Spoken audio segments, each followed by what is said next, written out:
heard Summer as much, but I have heard Travis. Travis is an expert at speaking in 4 colors. He does it naturally, he doesn't even know it. He's trained and built some of the biggest sales teams for multiple companies. He's a 6- and 7-figure earner. He's a guy you definitely want to listen to.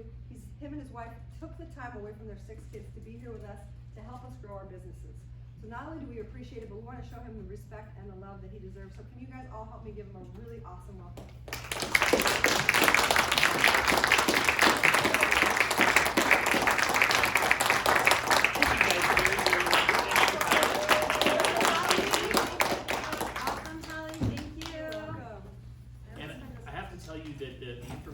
Shared is so invaluable, and I have learned the different personalities, but I didn't learn them. I couldn't stand up here and tell you what a yellow, red, green is the way that Hallie can. But what I can tell you is that, you know, and we're going to share a little bit of our story, but through that journey, I think where I really learned network marketing was when we started going out on the road and we started doing what was called executive appointments. And what we would do is we would run these Craigslist ads many years ago, and we would go into a city and we would literally set up in a hotel lobby. A lot of times we couldn't afford the hotel, so we would stay at like the Motel 6 down the road, but we would pick the nicest hotel in the area, and we would go there in the morning and we would set up. We would tell our team that we were coming in advance, and so they would run ads, and then they would also be coached on how to go and approach their friends, and their number one job was just to get them in front of me. And so I would have an appointment at 8 o'clock, 9 o'clock, 10 o'clock, 11 o'clock, 12 o'clock, all the way through to about 6 o'clock. It was exhausting because you would do the same presentation, and all I had was a presentation book. So I would just literally do flip chart presentation. And that is how I learned how to do network marketing, because when you do that many presentations over and over again, I got to the point where I knew my presentation so well that I knew the moment where the prospect would go with their arms folded, they would unfold their arms and they'd start to kind of sit forward just a little bit. And I knew almost exactly when that was going to happen in my presentation, because it was where they started to open themselves up. Because they always sit down skeptical, right? Like, what am I here for? And you know, they didn't quite understand what we were doing. And to make, you know, what I ended up learning was body language and how to mimic body language and how to just kind of, you know, do exactly what they do and learn the different personalities. And so there truly is, the learning is in the doing. We can sit here and we will tell you different strategies and techniques to shorten the learning curve and help you to avoid some of the pitfalls and trial and errors that many people go through in this industry. But at the end of the day, until you just go out there and do it, and you do it, and you do it, that's where you really learn it. Our friend Jordan Adler tells this story. If you've never read Jordan Adler's book, write this book down on your list of books to read, to order. It's called Beach Money. And it's a great story. You know, Jordan is a multi-million-dollar earner in a company called Send Out Cards. He's from here in Las Vegas. And he was in, I think it was 12 or 13 companies before he sponsored his first person. He maxed out 32 different credit cards over a series of several years to keep, and he worked for Southwest Airlines or American West Airlines back at that time. And he tells this amazing story. Like, you would have never, most people would have given up long before. And it was his 13th company that he finally found a home that made it work for him. And he started to learn the skills to be successful. And today he earns a couple of $1 million a year in network marketing.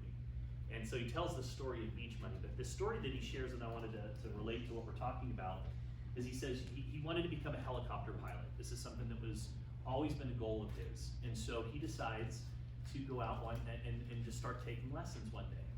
And he's been taking lessons over a period of a year, and he's getting pretty good at it. And you get to a point where, I guess when you're learning, you're getting your pilot's license, that you have to be able to hover in a helicopter. It's one of the hardest things to do. Where you stay in one spot. So his instructor would say, okay, Jordan, I'm going to give you the controls. Are you ready for it? Jordan's like, I'm ready for it. He says, are you ready? I'm ready. He'd give him the controls, and Jordan would veer 100, you know, just the slightest veer 200 yards off to the left. And the instructor would take control again. And he'd say, okay, you got to do it again. Are you ready? And the same thing would happen, and he'd veer the other way. And this would go on and on and on, and Jordan was getting so frustrating. And finally his instructor said to him, he said, Jordan, I cannot tell you how to do this. You just have to do it and do it and do it until you figure it out. And to a certain extent, that's how network marketing works. So I want to just share a little bit of our story with you because I think that there's some profound lessons along the way. And again, our whole purpose and point is to help you to avoid some of the pitfalls and trial and error. See that thing? Is that a bee or is that a fly? We want to help you to avoid some of those same challenges and struggles that we went through. So that's why we'd love to share a story with you. So, Summer and I, we moved up to Utah in 2005. 2003, 2004. I'm terrible at dates, so I'm just going to tell you that right now. I might be off a year or so. And it drives her crazy. So. Well, the reason we've had some people in the past be very critical of us when we became leaders, and like one person actually sat us down, a really good friend of ours, and he was like, he's a leader also, and he kind of just said, hey, people are going to criticize you when you get to be leaderships. And so I just, because of that conversation we had, I just like to try so people don't sit there and go, like the Greens, or like, oh, you know what, that was actually 2003. And you know what I mean? Different because there's personality all these different colors. To me, I don't care about going it. back to that, right? So I don't really care about that, but because of the conversation and his experience that he shared with us, I'm like, oh, we gotta try to be better at this because I don't want those people like thinking that we're embellishing or not, or I don't know. So that's the only reason why I try to keep us a little bit in ballpark. So out there, I don't want them to be like, oh, you said this, and I'm like, oh. So Summer and I used to own health clubs, and we sold those health clubs, and we were early in our marriage. We had 3 young babies at the time, and we moved up to Utah. And when we moved to Utah, we had no idea that Utah was the mecca of network marketing. Really, I mean, when we owned the health clubs, everybody thought that we were like the perfect people to approach about different opportunities. And so, as Summer mentioned last night, everybody approached us about this opportunity, that opportunity, and the only thing I knew about network marketing really at this point is my mom was in network marketing, and I remember the year. I remember that it was 1986, and I can tell you that because it was the last time that the Cincinnati Bengals were in the Super Bowl.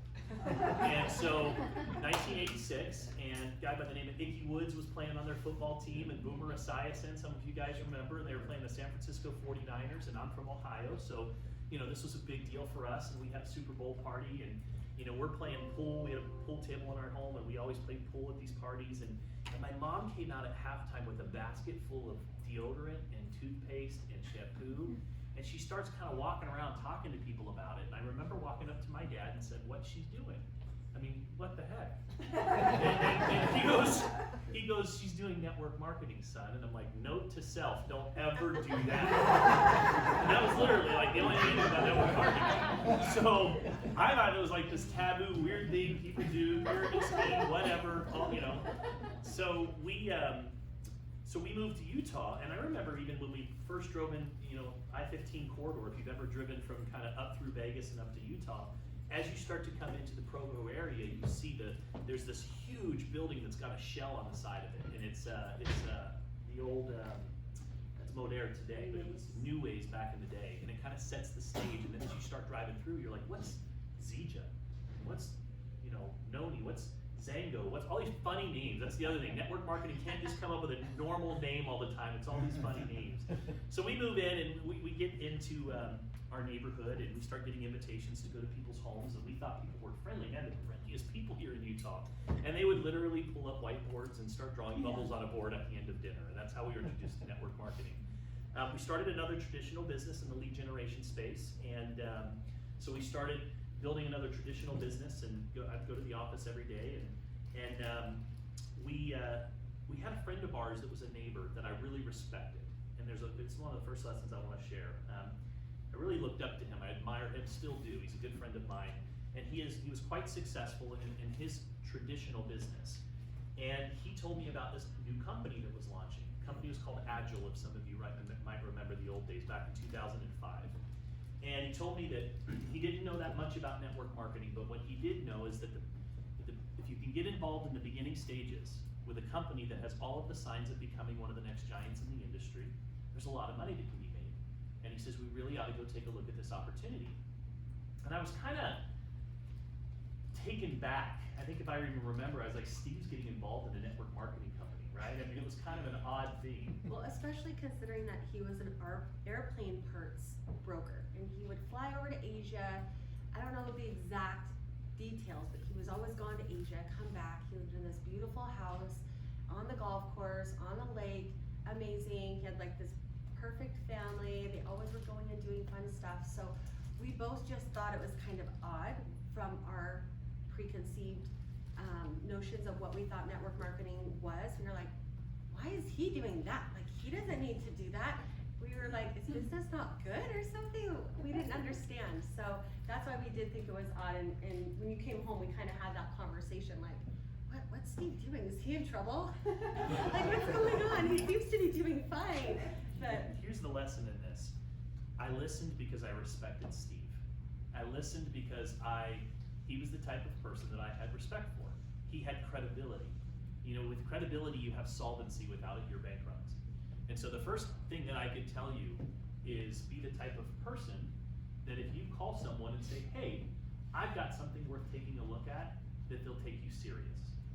And that requires some real, looking inside and saying, am I a person of integrity? Am I a person that people can trust? Or am I a person that people can take serious? And sometimes in network marketing, we get punished for some of the choices that we've made in our past. And sometimes, and some people come into the business with credibility. And so that might seem it's easier for them, but it's because they've put in the work prior to establish relationships. The good news is that no matter where you are on the credibility scale, you can change that. It's just the key is just time, and we'll talk a little bit about that later. So be the type of person that someone would want to say, what do you have? What do you got going on? And Steve was that person for me. But even with that, I didn't choose to get involved right away in that opportunity. I don't remember how much time went by, but I remember that there was a period of time that went by. And I remember I was driving to the office in the morning one day, and Steve is sitting on his John Deere green lawnmower, and he had his little boy sitting in his lap, and I pulled up in front of him and I said jokingly, don't you have to go to work today? And he says, yeah, you remember that thing that I told you about?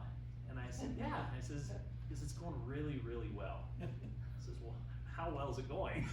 And he says, well, I actually sold my airplane parts brokerage, and now this is all I'm doing full time. And I was like, get out of here. And he's like, seriously?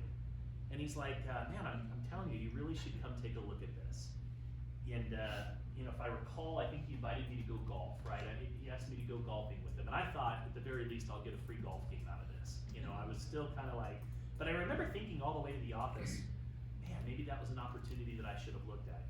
Here's another one for you. The height of all stupidity is forming an opinion without knowing all the facts, right? Judging an opinion or judging an opportunity without truly knowing what that opportunity is about. And up to that point, I think there probably was a little bit of prejudgment there, wasn't there? I mean, we were kind of skeptical. You were avoiding him for like 3 months. I did. I avoided him for months. I'm like, oh, Steve's going to hit me up about going to another opportunity meeting on Wednesday. Well, we were still friends. He didn't completely avoid it, but just avoided that one-on-one times because he knew. He's like, I know if I go, he's just going to try to pitch me on this network marketing thing. So we had a lot of preconceived judgments on what we thought network marketing was. So we decided to go. I finally went and golfed with Steve, and it was a great meeting, and he kind of turned my eyes onto what residual income is. And I think more than anything, it was his success that he was having in the business. And I'm thinking, well, man, I mean, he's having this kind of success, and I can do this. And Jim Rohn used to say, there's nothing more powerful than being able to say to somebody, if I can do this, you can do this too. Gosh, I mean, Ryan, if I can do this, you can do this too, right? I mean, and that's really what Steve did to me. And so I came home, and this is funny, I came home and I said, Summer, shut the door. We're gonna be network marketers. I'm doing this. We're gonna be rich. And what was your response? I was actually really, I was ready to try something new. I like trying new things. I think it's interesting and fun, but I think at that time too, we had a lot of change that had happened. So I think we were a little bit more open-minded, and then also having seen someone that we know, trust, and admire and look up to, and respect, have them have that experience, it made us more open, but also I think our high noon had changed. So it just opened our mind, and so I actually was high noon is what you're looking for. When you're looking for people that are at high noon, you know what that is? It's people that are looking for you right now. They're sick and tired of being sick and tired. What they're doing is not working, whether it's with their health, whether it's with their financial situation, maybe they're not, on the right path towards retirement. Maybe they, whatever it is, they're laying awake at night and they're struggling. They're saying, I've got to change something. That's high noon, and those are the people that we were looking for. And so when she says our high noon had changed, we were kind of in that spot where we were searching, and we were looking. So we did this business, we jumped into it, and we sponsored 31 people within the first 3 weeks. Is that right? Is that about right? I remember it was mid-October, and I remember. She has these weird memories. I don't know why, but don't dates. you have these times in your life where something really pivotal is happening? Maybe 9/11. That's an easy one. You remember the moment that you are. I feel like we've had a lot of those changes. Those where I look back and I think that was like a pivotal moment. Like him walking in, we'd kind of been avoiding. He'd been kind of talking to me how Steve invited me to lunch, and he kind of like, I don't know if I should go. I told him I was busy because he thought he knew what was coming. And then when he took that, he knew what was coming and he went. But we were more open to it at the time. So when he walked through that door, I wasn't surprised that he was ready to do it. But yeah, I think that now I forgot what I was gonna say.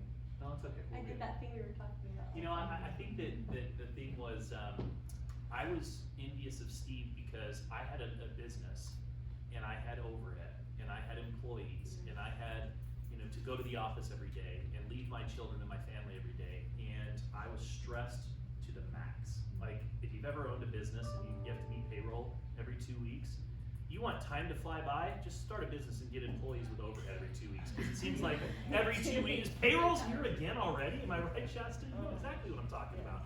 So for me, I was really envious of that. So we signed up 31 people the first month. I mean, I was out there selling and telling, trying to convince people that our products and our service and our company, and I mean, I was just bringing them in left and right. I was selling and closing and selling and closing, and I'm like, we're on our way, and we get a little bit of recognition, and oh, by the way, go ahead. Oh no, that's what I was gonna say. I remember what time of year it was because Halloween was there.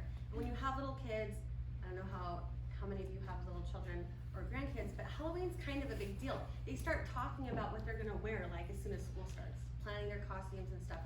So I remember when we signed up because I remember Travis was like at the house, making calls. We had tons of meetings.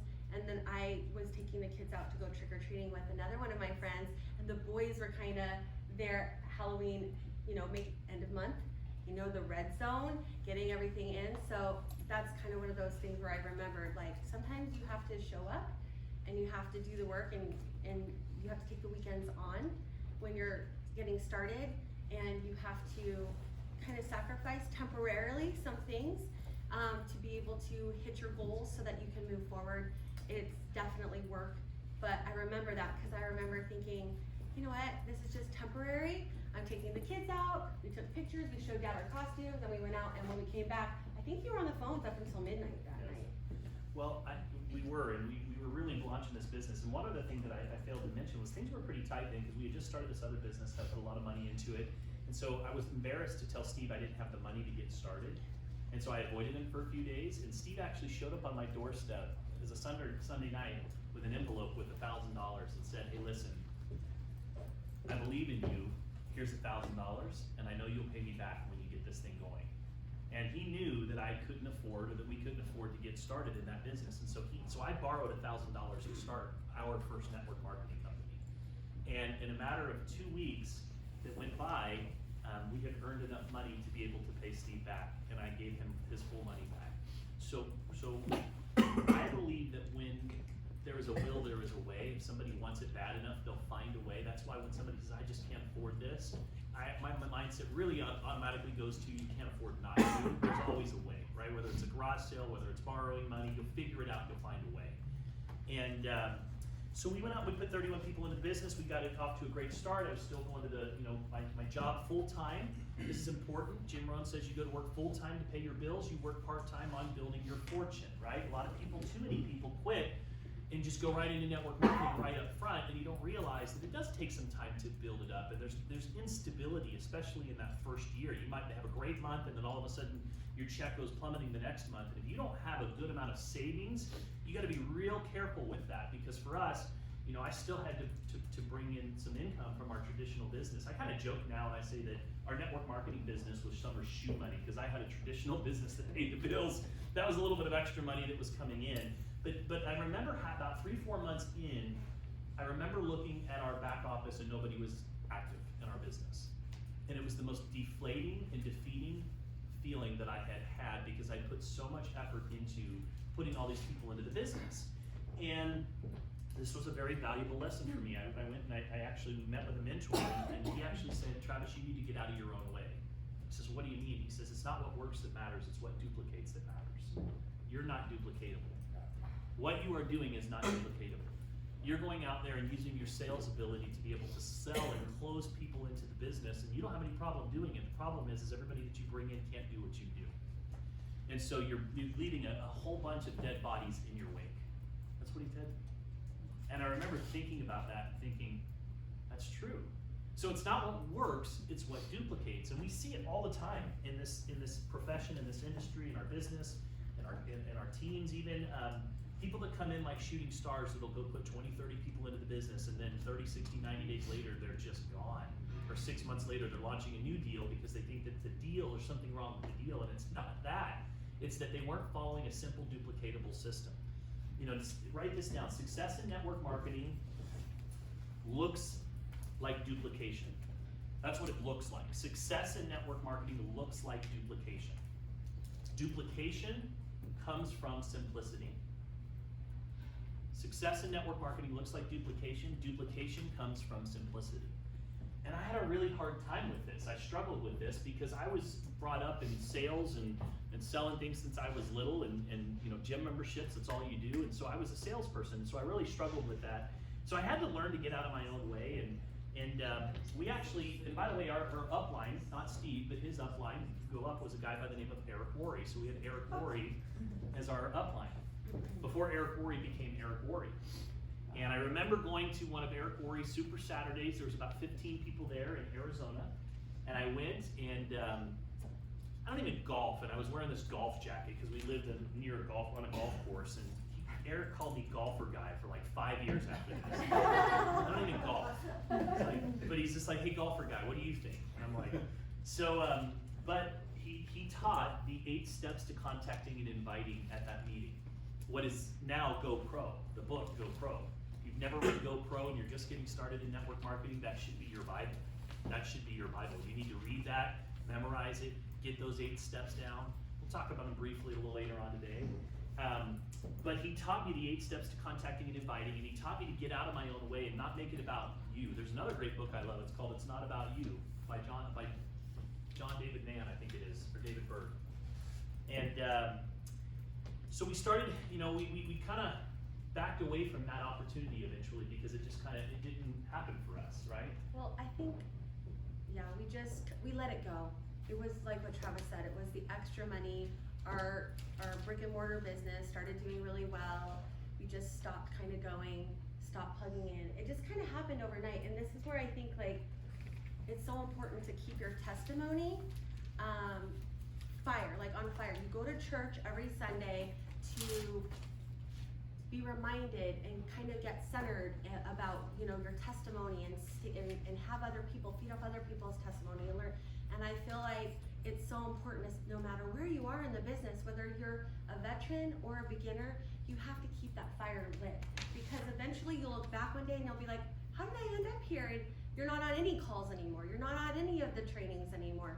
You have to keep your fire lit, and the best way to do that is stay connected to your team, stay connected to the team calls, stay connected to the calls that they have on Saturday.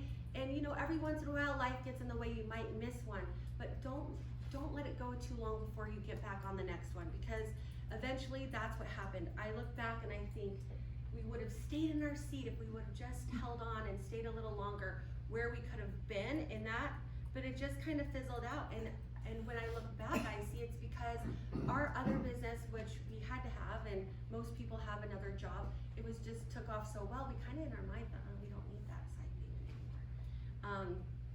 And how it all started was by just not going to this meeting, not getting on this call. It was little by little. So keep your testimony strong, keep your connection strong. Make sure you're at or on, even if you're just in the kitchen cooking and you put it on speaker. I can't tell you how many times, even when Travis isn't giving the presentation and we're at some family thing, we have headphones on, it's on speaker, our kids are hearing it because we have the computer in the kitchen to show up and support those who are doing it also, show up even if you're not the speaker, because your team members see you on there. If they don't see you on there, they're not gonna think it's important for them to be on there either. So, you know, you can, I'm not saying you can't multitask. Yes, try to sit down, take notes whenever possible, but we all have lives, right? So show up and take notes when you can, but if you can't, you can also multitask, and just always keep that testimony burning strong, because little by little, we missed this meeting and then we missed that. So, and you guys are so fortunate because you have Hallie's Angels, and you have such a large group here in Vegas. You really don't have any excuse, because you have so many amazing opportunities to keep that fire lit. Call it the campfire effect, right? When you're close to a campfire, you stay warm. When you start to get away from it, you start to cool down a little bit. We're in the business of contagious enthusiasm, which means if you're not excited, it's hard to get someone else excited. So, you know, you've got to stay plugged in. Those that show up, move up, no question. But I also want to share this, you know, in retrospect, part of the reason that we didn't have success in that first company is because I was trying to get lucky. I was trying to get lucky. I didn't really look at it like a real, legitimate business. It was about timing for me. It was about, you know, coming in and just putting, the analogy we used to use is it's like pushing snowballs off the mountain. You know, you just keep pushing snowballs off the mountain. One of them's going to catch and it's just going to explode. And I felt like I pushed enough snowballs off the mountain, and none of them took off. And I was just like, I can make more money at McDonald's than what I'm doing right now. I mean, these are kind of, and I really wasn't in the right mindset yet to look at this as a true business. I looked at it as something that you just kind of got lucky with. And so we kind of fell away. Our business took off, and we were doing really, really well. And then in the lead generation business, we were starting to produce home-based business leads. And I had another gentleman that came in the door that started talking about a new company that was launching, and it was in the superfood space, and superfoods were really popular, and we just watched Monavie go to $1 million, and you know, we'd watched a lot of friends in the industry make a lot of money, and so I came home and once again said, honey, we're gonna get involved in another network marketing company. And so we got involved, and we had some early success again, and you know, again, I went out and I sold timing. This company's launching. You got to get in now. You got to get in quick. You got to get your position, because you know what, Hallie? I'm putting this amazing person named Ryan in, and you know what? Would you rather have a below you or above you, Hallie? Which would you prefer? And you know what? I went out there and I did all the hype and all of the, you know, the tricks of the trade of the industry that we see, and it worked for a short period of time until it didn't, because once again, those things don't last. And you want to know the number one reason people leave network marketing? It's because of people setting false expectations on the front end. That's the number one reason that people will leave your business, is because you set false expectations on the front end.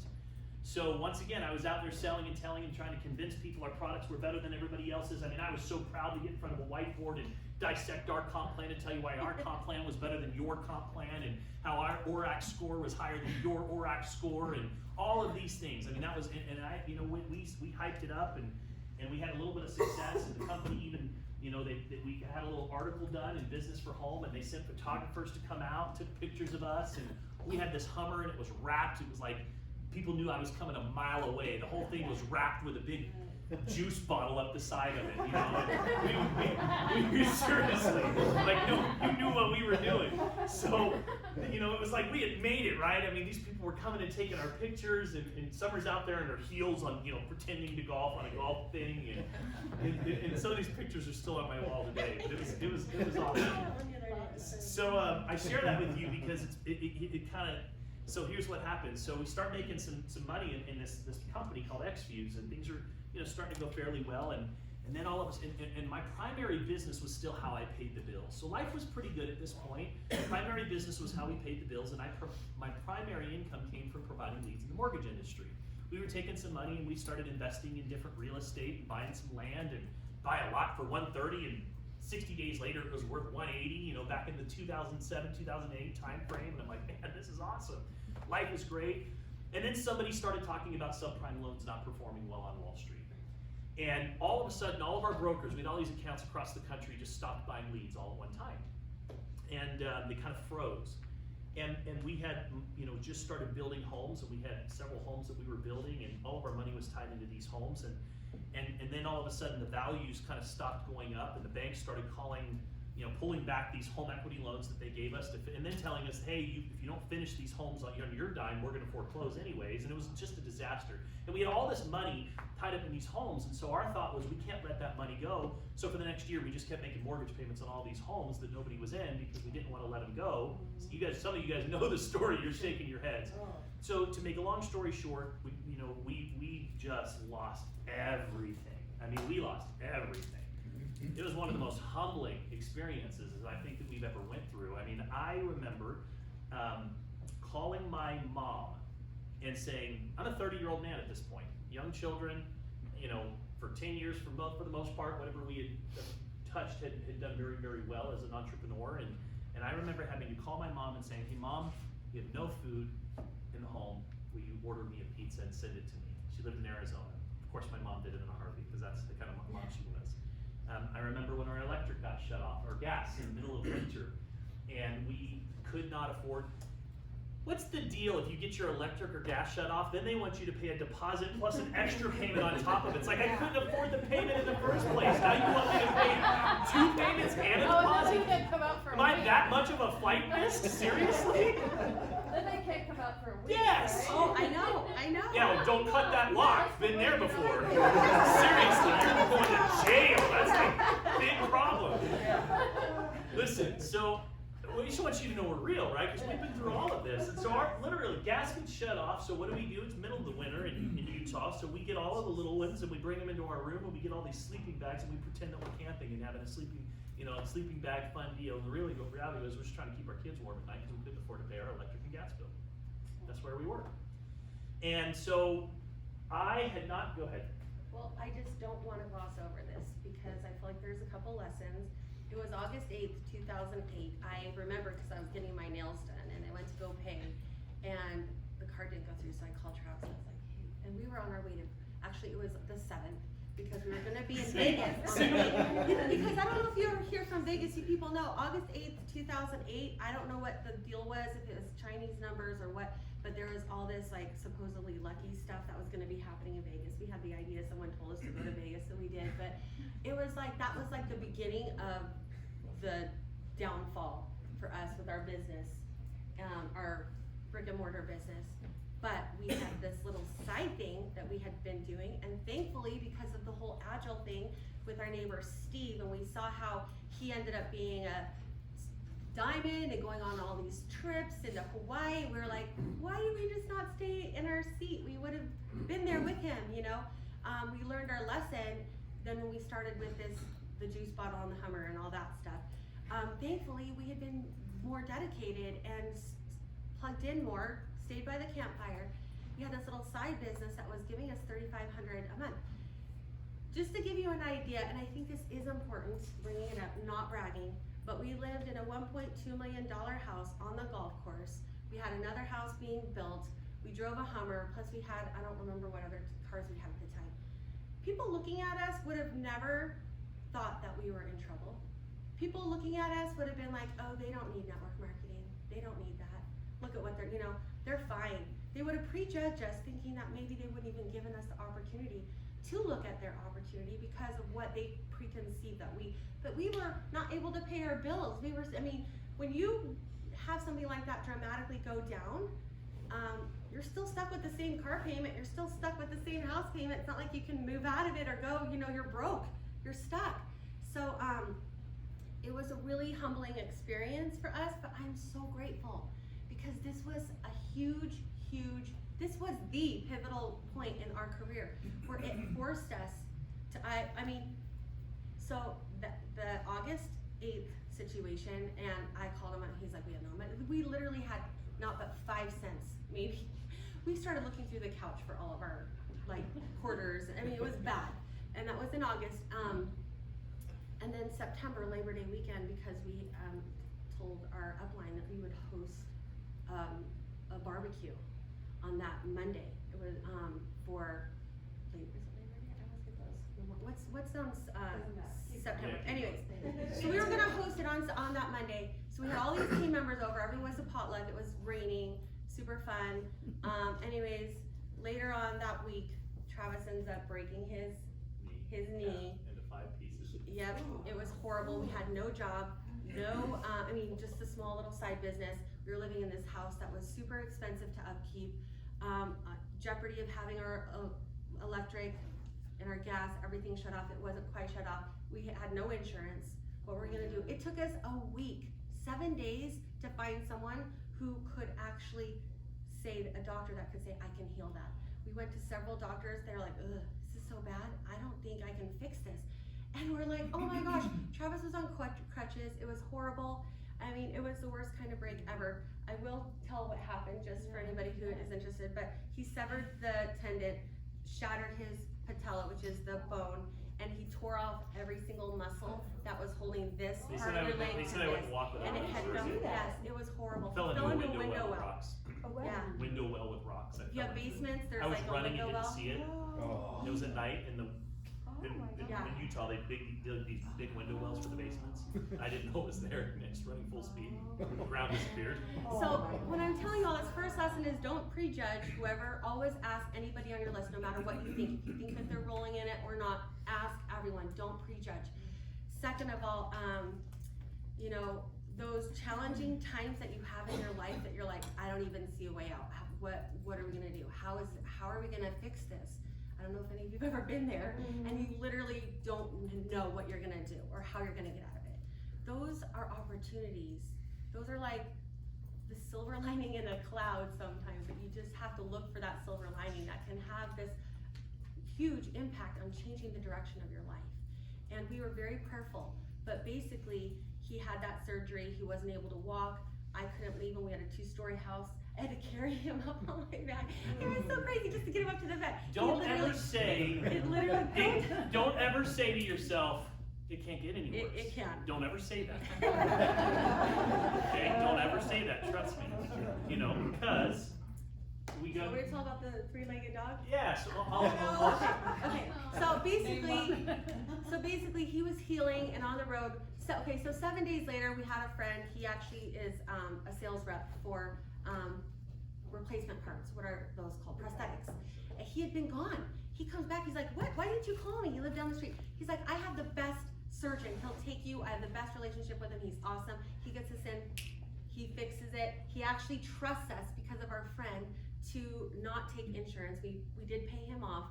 So amazing. He fixed it, but he said, Travis, if you ever do this If you again." ever break it again, I don't think I'll ever be able to put it back together. He said I mean, I literally couldn't bend my knee beyond like maybe here at the most.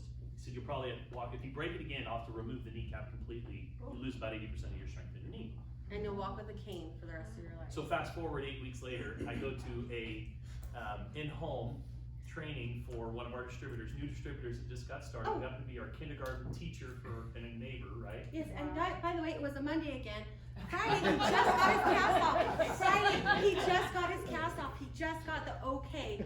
Guess what? You can walk on it, you Supposed to can have put a pressure brace, on it, though. you can put a brace on it. Oh, it's raining. Well, it's Utah and that happens a lot. But I'm like, babe, you should put your brace on. No, I'm good. He's in a suit. We're going to do this presentation. Their dog had just gotten hit by a car, and it was kind of a little wacky, and so it had lost a leg in that whole process. So I show up, and I think it was because and their dang 3-legged Rottweiler tries to attack me, and in the process of trying to get away, I snap my knee in half. Oh my God! Literally 3 days after he gets the okay to walk on it, and this is 8 weeks later. I remember laying in that. They called the ambulance, and I just remember laying there, just thinking, I'm never going to be able to walk again. Anyways, we share all this with you. Their whole point, and we could go on and on. There's more, but I don't want to get Travis isn't like talking about this, but the reason why I feel like sometimes it needs to be told is because I know that you know people who've been really down before, and you're like, what are we gonna do? This was one of those times for us, but thankfully during that 8 weeks, we had this little income. We were robbing Paul to pay Peter, to pay this bill, just enough to get this, switching, making phone calls, trying to make arrangements to keep our phone on, to keep this on, keep our, trying to do whatever we could to just keep afloat. And it was really hard, especially hiding our cars so that they wouldn't get recalled until we got this. He had just got an interview with this other company. He was getting ready to go out on the road. We thought things were looking up, and then this happens. And so I only tell you that so you know how real, so you have hope, and that you know that if you've ever been there, things can turn around. But if it wasn't for this, this is what I was getting out of the house in the morning to go to my neighbor's house in the morning just to do P90. What was that one called? Yeah, it just came out, and I was like, we'll go in the morning. I'll be back so I can help him down the stairs, whatever. This is the second surgery, by the way. So then I came. She told me about Facebook, and I was like, get on Facebook. Yeah, and I was like, oh my gosh. She's like, oh yeah, it's so cool. You should get on it. We were working out. I came home. I go, Travis, you need to check out Facebook. We should get on Facebook. Maybe, I was thinking, maybe what if we had this income? Let's work with what we have now. You can't go do that job again now because of this. So what if we just take what we have and we grow it? That's what we have access to at this time. I couldn't leave him alone. We had a little baby at the time. He couldn't put pressure on to get his leg at all. So we couldn't go get a drink of water, go to the bathroom, any of that. So we had to do what was in our realm, our wheelhouse. And I was like, we already have it. It's already making this. Let's get on Facebook. We can meet people. I know we can't really go out, but that right there was a pivotal moment, because I think at that moment, I'll let you say what you think, but everything goes down to that moment. That's when we decided to go all in. We had no choice.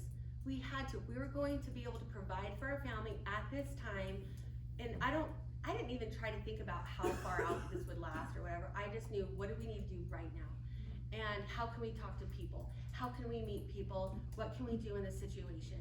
And so I feel like that was such a blessing for her to say that to me working out, because I think, what if I hadn't worked out? What if I hadn't done that? I mean, it's so amazing how God watches out for you. He really does. He puts little things in there. You just have to be open and willing and just humble to be able to receive it. But anyways, that to me right there was a pivotal moment where we both decided we were gonna go all in. We had this amazing business already working for us.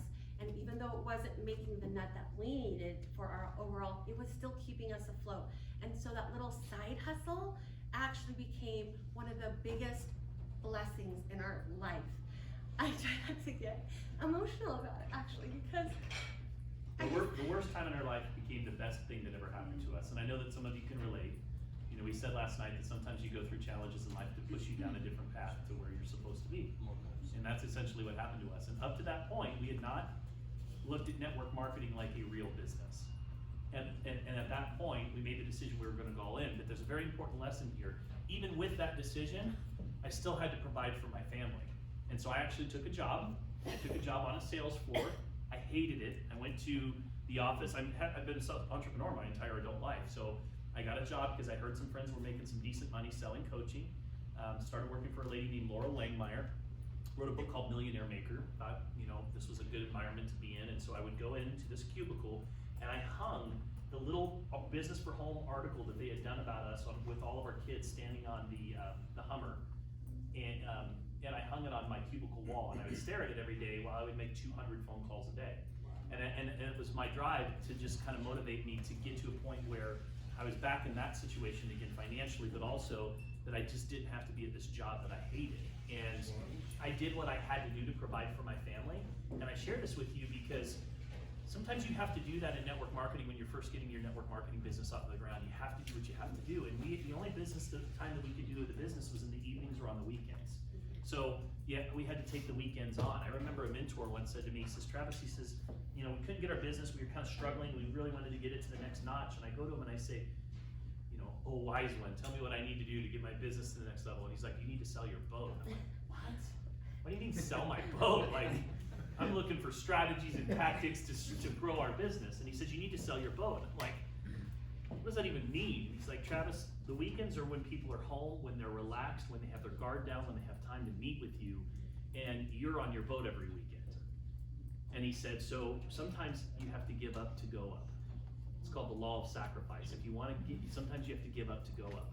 And I share that because I don't know what your thing is. For us at that time, we lived close to a lake, right on a lake, and for us, the weekends were our time to go boating and spend time together as a family. And if you really want to get your business to the next level, you're going to have to, for a season, sacrifice. It might be golf for you. It might be family for you. It might be certain things, but you have to give up to go up. And so, I remember coming home going, that's stupid, I'm not selling my boat. Like, it's the worst advice I ever got in my life. I thought I was gonna get something valuable here.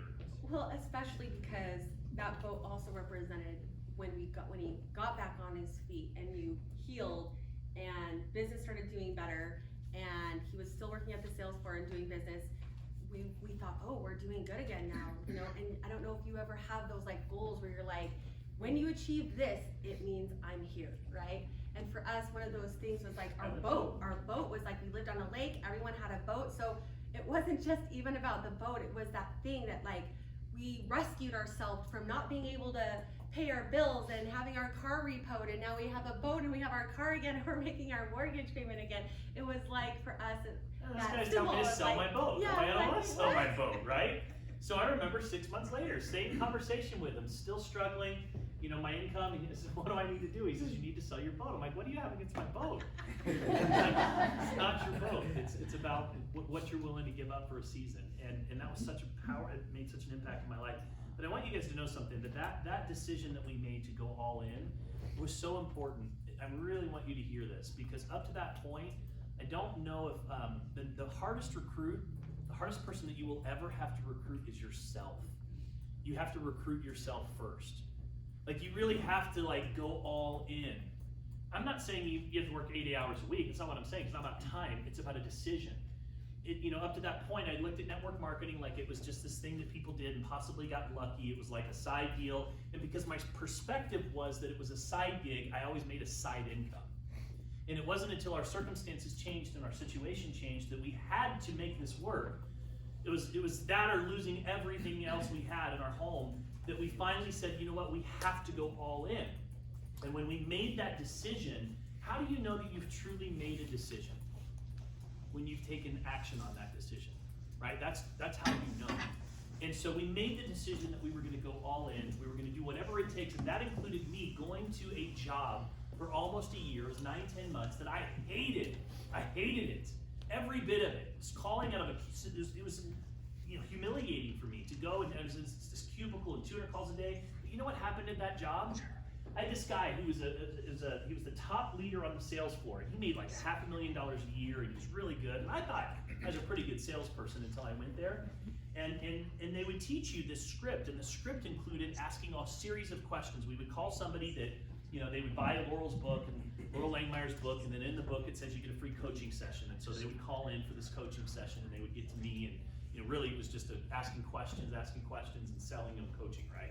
So I'd get on the phone with them, and I'd start to have a conversation with them, get to know them just a little bit, and then I'd go right into sales pitch mode, and I'd start selling them all the features and benefits of being coached by our program.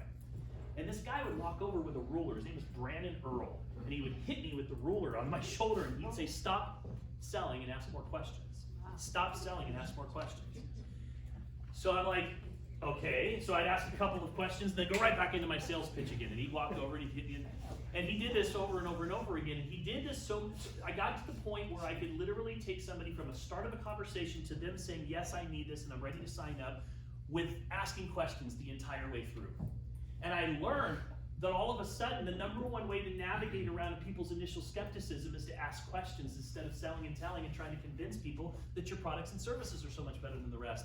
And so here's the important lesson here.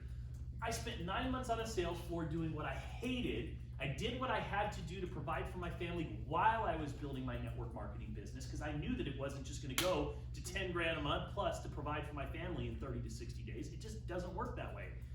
And yet the skills that I learned during that period of time have been absolutely instrumental in us being able to accomplish what we've accomplished in the network marketing industry. You see how the Lord works in mysterious ways to put you in the right places, in the right circumstances, at the right time, to learn the right skills, so that you become the person that you need to become to ultimately have the success that you want. Success is not just about doing, it's also about becoming, right? If you want to be worthy of making 10 or 20 or 30 or 40 or 50, whatever your goal is, $1,000 a month or whatever it is, then you need to become worthy of making that money.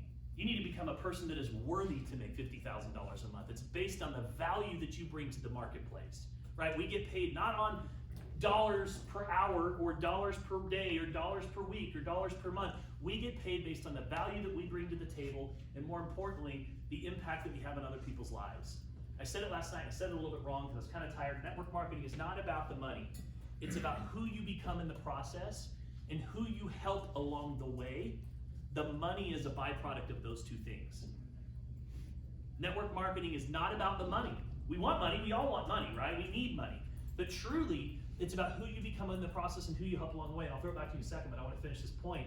So we started, networking on purpose. So we started having a little bit more success, and after about 9-10 months, I was happy to report that we brought enough income coming in that I left that job, and we were now making it. It still was like a little teeter-tottery a little bit, but we started, having some stability. We started networking on purpose. So I think it was our 10th anniversary. So our 10th anniversary, and we didn't have enough money really to do one or the other. So we decided to go on the MLM cruise. The MLM cruise was this thing that 400, 500 networkers would go on every year. I don't know if they still do it. Art Jonick used to put it on. So we go on this cruise, and the first I sit down at the bar, and I, we're excited, and we just got on the ship, and I turned to the guy next to me, and he says, "What do you do?" And I was like, "I'm a network marketing professional," just all. He's like, "Oh, really? Tell me about that." And he goes on for like 20, 30 minutes, and then I says, "Well, what's your name?" He says, "My name's Todd Falcone." And I didn't know who Todd Falcone was at the time. He's one of the top trainers in the network marketing profession. And Todd's one of my best friends today. And all these, Jordan Adler was on that cruise, and Jeff Welch, and all these amazing mentors. And you know what? They became great friends of ours. And ultimately, and this is the lesson here is when you start to surround yourself with the right people, it's amazing because you just kind of watch them. And you watch how they operate, how they order food, the things that they order sometimes, the activities that they do, and it actually stretches your mind. It makes you start thinking, I'm playing too small. Like I said to Summer just 2 nights ago, I don't mind sharing this with you guys. I was standing there waiting for a car actually last night on the way here, and I'm watching some of these people. There's so much money in Vegas, it's crazy. And I said to Summer, I said, "You know what, we're playing too small. I'm playing too small right now. My vision is not big enough, and it needs to be bigger." And I believe that when you start surrounding yourself with the right people, we started networking on purpose. So we would go to events specifically to network on purpose, to meet people, and then we raised the bar on who we allowed into our inner circle. And this is a hard thing to do. We started to, people that didn't share the same goals and beliefs and wishes as we do, we started to kind of raise the bar in the inner circle. It doesn't mean that we didn't ever talk to them again or we were too good for them. It was just we started putting the right people in our inner circle, and we started pushing out the other people.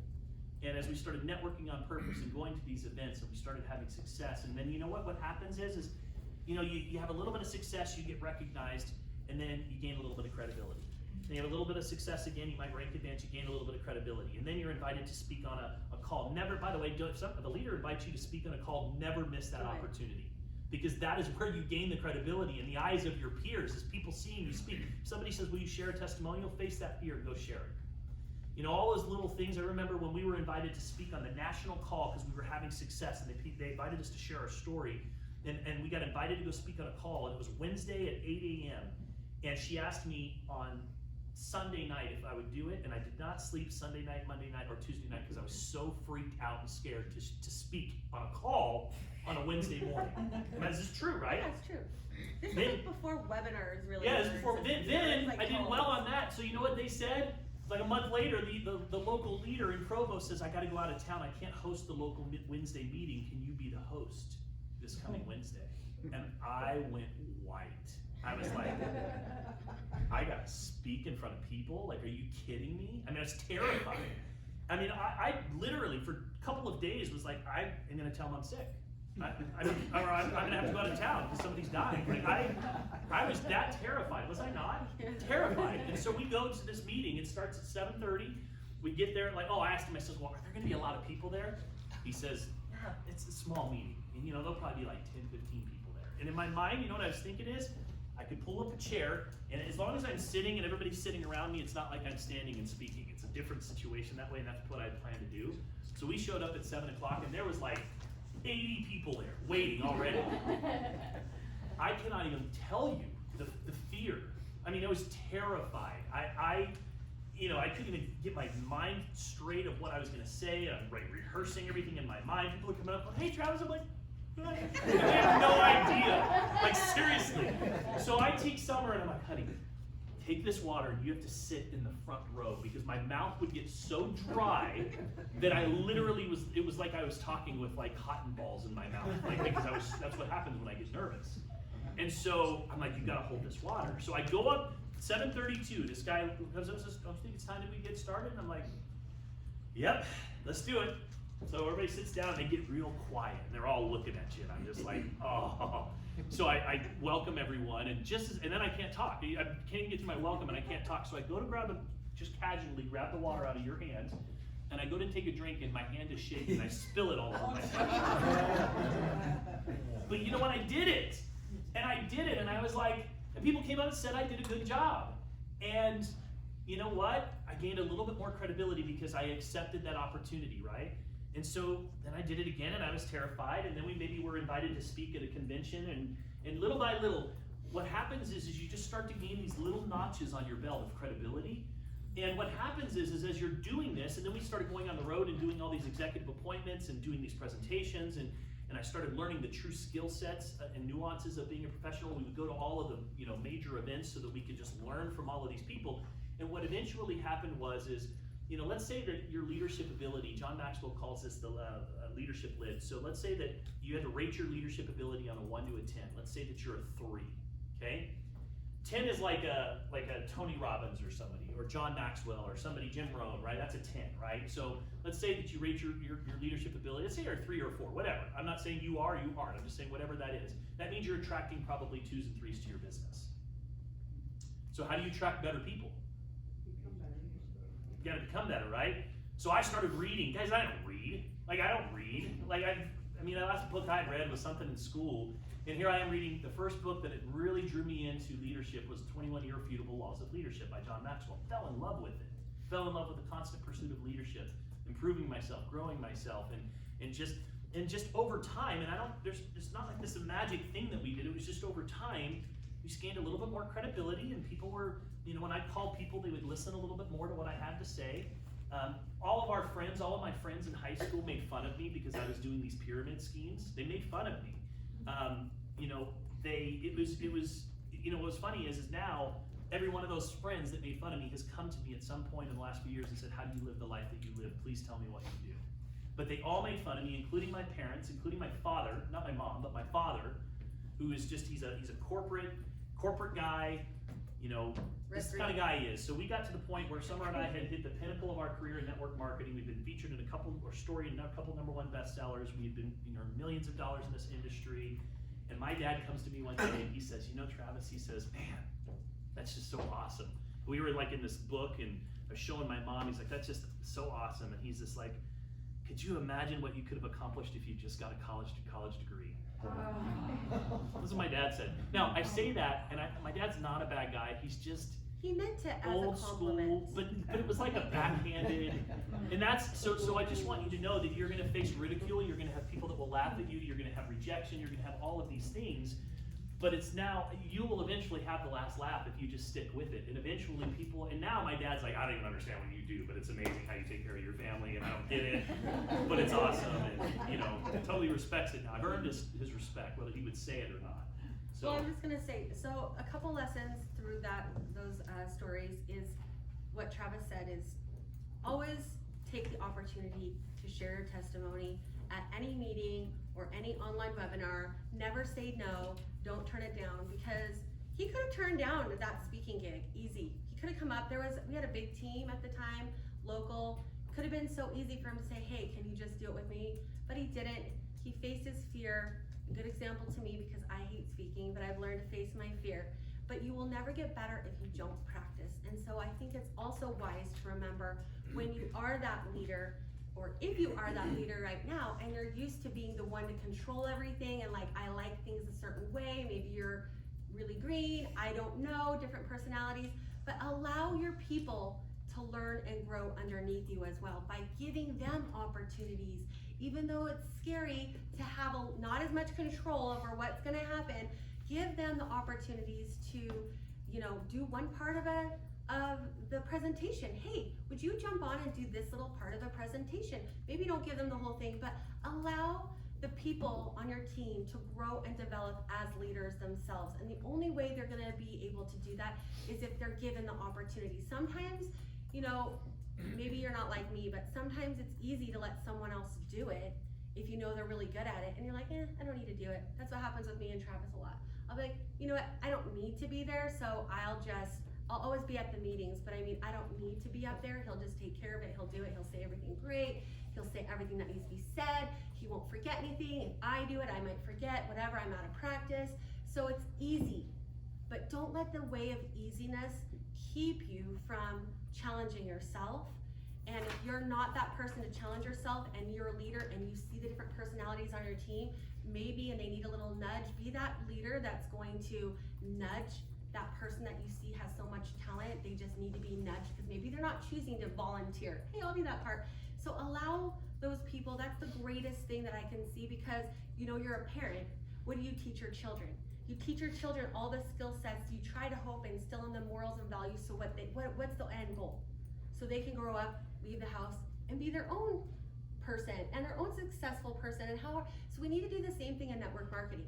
We need to nurture our team members with their skills, but also help teach them new ones and give them opportunities to learn new ones. And like Travis said before, you can't just be an armchair scholar. You just gotta do, and sometimes it's scary because what do they say? One of the most feared things besides death is speaking, public speaking, right? So that, if you think about that, maybe most of us have that same fear, so we might not be like, hey, yeah, I'll take that section of the presentation on the webinar. I hate being on film and I hate speaking, those are two. You know, so I would just say find opportunities to nurture nurture leaders, grow leaders. You wanna be like a garden where you're growing leaders constantly, because that's gonna make your job so much easier when you have all these other people that are becoming their own leaders and taking charge of their own teams. It's really gratifying to see someone's journey from infancy in the business, and then you're like, wow, that is so cool. And I think that's one of the most gratifying things in this business, is seeing people transform their lives. You know, in closing, we shared our story with you today, and hopefully there's some lessons along the way, but our main reason that we like to share our story is because we want you to know that whatever stage that you're at, whatever struggle that you're experiencing right now, it's normal and we've been there. And the only way to get to the other side is to go through it. But whatever struggle that you're experiencing right now, I promise you that there's a lesson in it. There is a character building lesson in it that is there to help you become the person that you can become, so that one day, like, it's still kind of surreal and kind of funny that we get to share our story with people. Like to share our story to inspire others, right? You will be that individual that carries that torch, and somebody has to go first. And it is your belief, it is your light, so to speak, that will give other people permission to, and the courage to follow, right? It's the fact that you didn't give up and you didn't quit. And now we kind of look back over the years, and you know, we built some great sized organizations around the world, and we feel like we've made an impact on a lot of people's lives as a result of us just going through all of this. And so you will be able to do that same thing. And I want you to know that things like, if you're afraid of speaking, so was I was still nervous last night. You know, if you're financially just in bad spots, trust me, we've been there many, many times. One thing I know how to do really well is spend money. I can spend it better than anybody. So I can make it and I can spend it. So look, we just want you to know that this industry is not easy. It requires hard work and smart work and dedication and commitment and patience and perseverance. You know, that's what entrepreneurship is about, right? It's not supposed to be easy, but it's definitely worth it. And if I had to really summarize a success formula, this is what our success formula looks like. It looks like this. It starts with a dream, right? Everything starts with a dream. Then you have your struggle. And then that equals victory. But you can't get from here to here without that. It's just part of the process. Dream, struggle, victory. Dream, struggle, victory. I will tell you that it's worth it. I cannot think of anything else that we could do that would provide the quality of lifestyle that we have. And I don't mean financially. I'm not talking about money. I'm rich, but I'm not talking about money.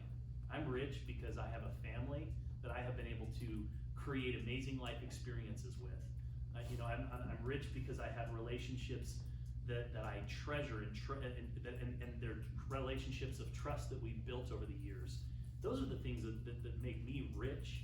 But I will tell you, things like having your daughter come home, and Summer talked on this last night, and saying, hey, I forget sometimes that other people's parents have to work because you guys are always home, and I just assume everyone else's parents do the same thing. Or having my son speak at his first event at 12 years old about leadership and about what it's been like to have his mom and dad at home every single day, and he's now 20, and now he's starting to think about his career path and the choices that he wants to make as dad. To me, it's not about the money. For me, I've watched you guys have this quality of life and be home with us, and I want that for my children, right? So now you start talking about legacy, right? You guys want to know why my team name is Legacy? Because it's about leaving a legacy. That's what this business is really about, and what our lives are really about is the impact that we have after we're gone. That's a legacy. And so that's kind of, we started and founded a team called Legacy 10, 11, 12 years ago. You'll know the exact date, I'm sure. Days. You remember where we were, what we were eating. No, but I do remember the call where you're like, this is it. This is, and then you told me the reason, and I was like, oh my gosh, that is powerful. And that's why we hang on to that name still, because I just really believe in it. So anyways, I want you to know that it's worth it. It hasn't been easy. This business is still not easy. We struggle, but I just can't think of anything else that we could go and do that would allow us to be able to have the quality of life that we have. This business has taken us around the world. We have friends all over the world. Our family, our children have traveled around the world with us. And we went on a weekend trip one time, and we came home, and I opened up my back office on Sunday to see the volume that the team did over the weekend. And my kids happened to be sitting around, and I said, hey guys, let me ask you a question. Do you see all the sales this weekend? They said, yeah. And I said, do you see the amount of money that we made this weekend? And to them, any figure that's even remotely high, it's like, oh my gosh, it's a lot of money, So I remember Chandler going, how in the world did you make so much money this weekend? We were on vacation, you didn't even work. And I said, exactly, that's residual income. That's what this business is about. And if you truly understood residual income, truly the freedom that it will give you, you would walk through a brick wall to get to it. So I just wanted to add, just in case, I know you guys are all taking notes, something for your notes. Travis and I were just having a conversation about this. So many people today, I don't know if it's just the high-tech world we live in, we're so used to just all this information coming to us in our news feeds, everything, and then we kind of pick and choose what looks interesting to us. Don't let that dictate what time you spend. It takes you have to be active about what you spend your time on reading. We were just talking about, like, people, did they forget that the original form of information and knowledge was books? I feel like we're so reliant on this article or that article or this news media source, and I'm talking about in all facets of life, but really I feel like for us, a lot of huge growth happened when we started choosing good books. Readers are leaders. Yes, readers are leaders, and this is reminding me because I have a teenager that's not really good at reading right now, and my others were, so I'm working on that with her as well. But it's true, the original form, OG of knowledge is books. So if you're looking for someplace to go, Eric Worre's book is great, but as far as personal development, huge, amazing. We love all of John Maxwell's books. You could read them over and over again and find different things. That's where Legacy came from, that name from the book, one of the books. And so I would start there. You can't ever glean enough knowledge. Just backstory quick is where he gets all of his information, that he studied the life of Jesus and his leadership skills. And so that's kind of the basis. He does not bring religion into it, but that's the basis of how he came across his laws of leadership. So really great book. And the last thing I will say is get your spouse's significant other and your family on board. I always go to every meeting. I might not be on every webinar because, like I said, you have to pick and choose, and you have to have balance in your home. You have your life and your family, and that's what's number one. But there are ways to do it, and if a spouse, there's nothing more powerful than having a spouse that's supportive. And get them to your conventions whenever possible. Have them come to the training, Super Saturdays. I've never missed a convention except for 2 when I was pregnant, and and not able to travel. And I've never missed big trainings for our teams ever. Traveling for me can be hard sometimes because of the amount of kids we have, but there's been times where we took our kids on the road with us. So yeah, a lot, especially in the beginning when we couldn't afford to fly everywhere. We just get in the car, we're like, well, we're getting in the car driving, we might as well just all drive together anyways. So, you know, getting a spouse on board, because you're gonna have ups and downs. Have you ever seen that meme that goes around about entrepreneurship? And it's never a straight line. Here's what you think entrepreneurship is, but then here's the reality of it. So that's why you need the support of the people that are closest to you. So get them involved, and even if they don't understand, if they care about you, they're gonna wanna come and find out about it. So I just wanted to add those two little tidbits. So thank you for letting us share our story with you guys. We're gonna transition into some more practical training as we go into the afternoon, and we're actually gonna have a working lunch today. And so I'm gonna train you on a technique that's going to take us into lunch, which is what, scheduled for about? 1:30. 1:30, okay, good, so we're looking good on time. So what I wanna do now, is I wanna kinda transition into conversations and how to stop selling and pitching and start having real conversations with people. You know, I think that the number one thing, or the number one mistake that most people make in this industry is that they are selling and telling and trying to convince people that they need these products. They're out there selling and pitching, and naturally people put up a wall on a subconscious level because everybody wants to buy but nobody wants to be sold. Would you guys agree? Yeah. Everybody wants to buy but nobody wants to be sold. Think about this for a moment. If somebody came to your door, you know, this weekend, and you're in your relaxed mode, and you look out the window and somebody's standing there with a clipboard, and you know they're selling something. What is your initial feeling and gut reaction? Oh man, what's this guy selling, right? And here's the thing, he might have something that you need, something that you even want, some kind of spray that'll get every dang stain out of your carpet you could ever imagine, right? Those guys are always, I can't even open the door for him because it's a good salesperson, I get sold. Like, I'm a salesperson and I respect good salespeople. Those guys open the door, man, I'm like, I'm just done as soon as I see their smile. So anyways, everybody wants to buy, nobody wants to be sold. And what you need to understand is that, first of all, there's gonna be different types of people that you encounter. So first of all, you're gonna encounter skeptics, right? So skeptics are people that are, the large majority of the people that you're gonna be talking to are going to be skeptics. They're gonna be skeptical about what it is that you're offering, whatever it is that you're selling, whether it's an opportunity, whether it's a product. But the beautiful thing about skeptics is they're at least open to being educated, right? So they're open to being educated. And then you have cynics. Cynics are people that no matter what you say, no matter what information that you put them in front of, they're not going to change their opinion at all. I do not waste my time with cynics. Skeptics I don't have a problem with. What skeptics, if you really want to be successful in network marketing, you have to learn how to navigate around initial skepticism. So how do we do that? By asking questions. So first of all, everything starts off with a conversation. You guys have seen me probably draw this 1,000 times on video before. Everything starts with this conversation. If you're not having conversations, then you're not in business. You gotta be able to have conversations with people, okay? And I'm gonna kind of draw this out, and we're gonna kind of come back and I'm gonna show you, but it starts by setting an appointment. You know, today in this day and age, everybody is so busy, and everybody is so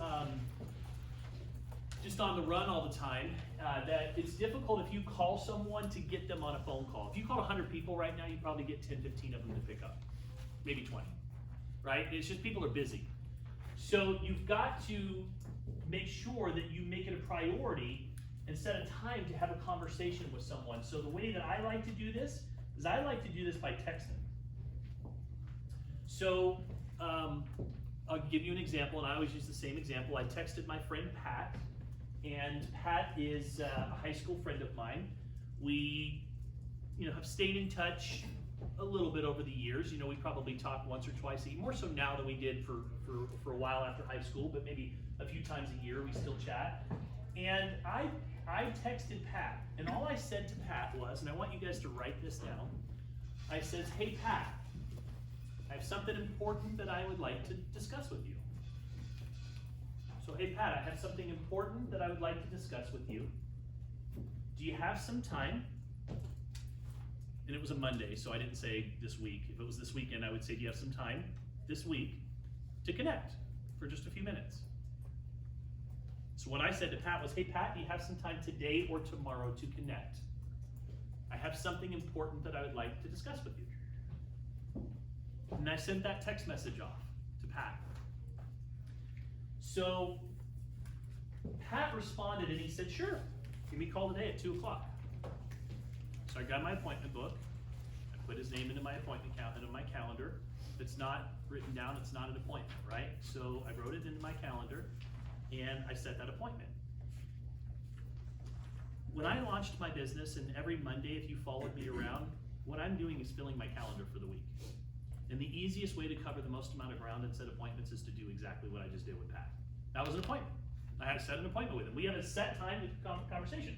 So I put that in my calendar book. I'm like, okay, I need to go set about another 10 to 15 appointments, 20 appointments today and tomorrow to kind of fill up my week. And so I just sent these text messages out. So now, what's that conversation gonna look like? What's it gonna sound like, and what is my objective in the conversation? I wanna talk a little bit about that. So, first of all, anybody have any baseball players here? Anybody ever play baseball? No baseball players here? But You play baseball? Not well? Well, but Yeah? Softball? Okay. So, in the game of baseball, when you come up to home plate,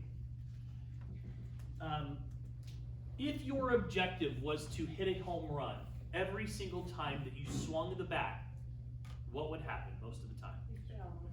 You'd fail most of the time, right? So if you're trying to hit a home run every time you come up to bat, you are going to fail.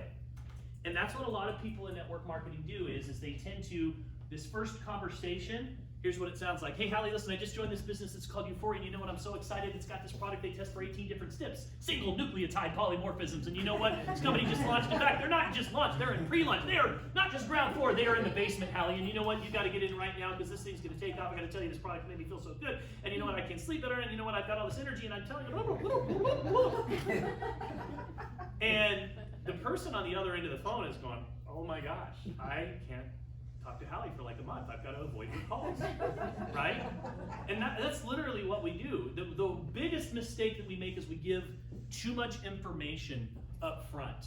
And unfortunately, what happens is people form an opinion, but that opinion is not based on the facts.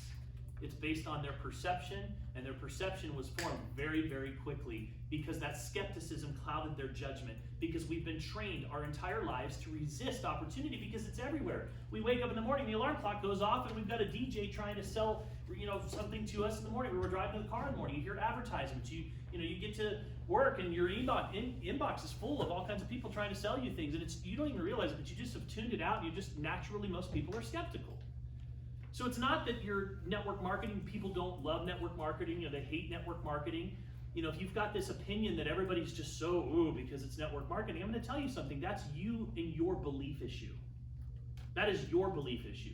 And if you believe that, that's gonna be your reality. But the truth is it's not that at all, it's just they don't understand it. They just don't understand it. And what they think they know about it, it's not accurate at all. And so you have to take them through a process. And then most importantly, they just don't think that they could be successful in that environment. Right? At the end of the day, if somebody's gonna say yes to you, they wanna know, is it worth it and can I be successful in this environment? Like that's what your prospects really wanna know. Is if they're looking at this as a business, right? Talking about product, different story. But if you're talking to someone about a business opportunity, they wanna know, is it gonna be worth it? My time's valuable, is it gonna be worth it? And could I be successful in this environment? So how do you show them that you can be successful? Number one, by your example, and number two, by your approach. By your approach, right? Because if people see how you approach them and they think, well, I could do that, then it kind of starts to change the perception a little bit. So in baseball, if you try to hit a home run, you're gonna strike out probably 9 out of 10 times, which means you're only gonna get on base 1 time. However, if you go up to the plate and you try to just hit a single, your objective is just to get on base, and that's your mindset, you're gonna be hitting 300. You're hitting 300, guess what? You're on the all-star team that year. So that's the key here is to stop thinking about the home run. And when I say home run, what I mean by that is stop thinking that every conversation your objective is to sell and close someone, because it's not. Your first conversation with somebody is not to sell them, it's not to close them, it's not to convince them to join your business. It's not. A lot of people think that it is. So you're thinking, okay, what's the objective then? The objective is simply to get them to your first exposure. To get them to your first exposure. And you have to sometimes stop yourself and remind yourself what your objective is. Is my objective when I have this conversation to try to get them to sign up into my business? Yes, that's the outcome. That's what we want to have happen. But there's a process that you have to take them through, because it is the process that builds the value. Write that down. It is the process that builds the value. The process that you take a prospect through, it's the process that builds the value. And guess what? Dollars always follow value. If somebody's telling you I can't afford it, what they're really saying to you is what? I don't see the value. Because if they saw the value, then they would figure it out. Right? They'd find a way. If they truly believed that this was the vehicle that could take them from where they are to where it is that they want to go in life, whether it's financially, whether it's time freedom, whether it's health, they would figure it out. So if you're getting money as an issue, then you're not building enough value. And chances are you're not building enough value because you're not taking them through the process properly. Make sense? So my objective when I had this conversation with Pat was simply to get him to watch a 7-minute video. Because I can't ask him to buy my product if the value hasn't been built yet. I have to educate him, right? But I know that Pat's going to have some skepticism, so I got to navigate around that. How do I navigate around skepticism? By asking the right questions, okay? So here's what I do. So my goal is to get Pat on first base. So I call Pat up at 2 o'clock, and first of all, we reconnect. So, hi, how are you? What's new and exciting? Happy New Year.